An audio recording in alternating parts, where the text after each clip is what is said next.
బాపట్ల జిల్లా పర్చూరు మండలం నూతలపాడు గ్రామంలో పోలేరమ్మ అమ్మవారి 56వ తిరునాళ్ల మహోత్సవం అంగరంగ వైభవంగా జరిగింది. తిరునాళ్లను పురస్కరించుకుని వేలాదిగా భక్తులు తరలివచ్చి పోలేరమ్మ అమ్మవారికి మొక్కులు తీర్చుకున్నారు.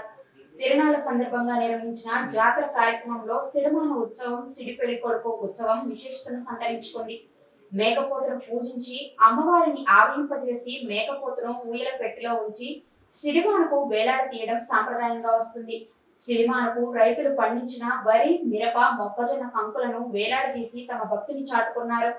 అనంతరం సిడిమానుని అమ్మవారి ఆలయం చుట్టూ 3 సార్లు ప్రదక్షిణలు చేసి గ్రామంలో ప్రధాన వీధుల గుండా ఊరేగింపు నిర్వహించి యువతల కేరింతల నడుమ గ్రామోత్సవాల్లో కార్యక్రమాన్ని పూర్తి చేశారు.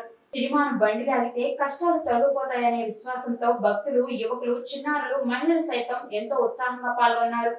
యువకులు చేసిన కేరింతలు, నృత్యాలు ప్రేక్షకులను సైతం ఎంతో ఉత్సాహపరిచాయి. తిరునాళ్ల సందర్భంగా మజ్జిగ, పులిహార, అన్నదాన కార్యక్రమాలను దాతలు ఏర్పాటు చేశారు.